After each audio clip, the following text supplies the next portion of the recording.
So this is Dimitri Lascaris for The Real News. I'm here with Jackie Savitz, Senior Vice President of Oceana. Thank you for joining us today. My pleasure, Dimitri. So why don't you tell us a little bit about the work that Oceana does? Oceana is working around the world to restore our fisheries and protect our oceans. And what is the science currently telling us about how climate change is going to affect fishing populations?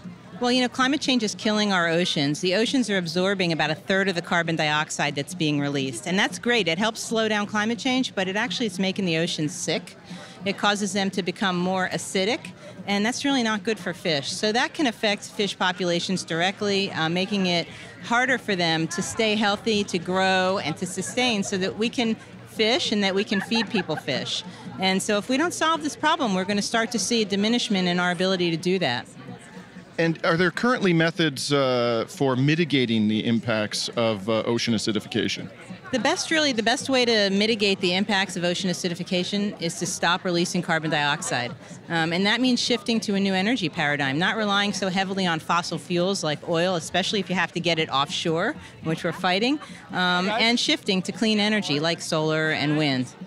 And given current trends, if we continue to pursue a business-as-usual lifestyle across the planet, what is the science telling us as to what's going to happen to fish populations across the world? Well, what the science is telling us is that we could see an end to coral reefs within 3 decades or so. And of course, we don't want to lose the coral reefs. They're really important, vibrant communities. They're fun to dive on, but they're also really important in supporting fish populations. And so as we start to see the loss of coral reefs and we're seeing direct impacts on fisheries, we're likely to see a continued collapse of our fisheries if we don't deal with climate change. Now, of course, something that's preoccupying a lot of the people here today is Donald Trump and his administration, which appears to be quite determined to advance the interests of the fossil fuels industry in any and every way possible.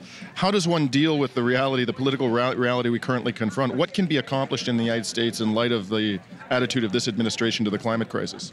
Well, we have this administration, the Trump administration, and we also have a Congress that's really not taking us in the right direction. And what can be done about it is we need to build a strong base of support all along the coast in order to push back against these administrations and against the Congress. And we've seen that that can work because we've built a big base of support in the southeast against offshore drilling, and we stopped offshore drilling in the Obama administration, and now with the Trump administration we have to do it again, but we're not going to be able to do it with the base we've already built. We're going to have to at least quadruple that base, take it national, and people need to get involved in their communities. And what we found is that this is a real economic issue because there are businesses on the coast that are going to be impacted by offshore drilling, for instance, that are impacted by climate change.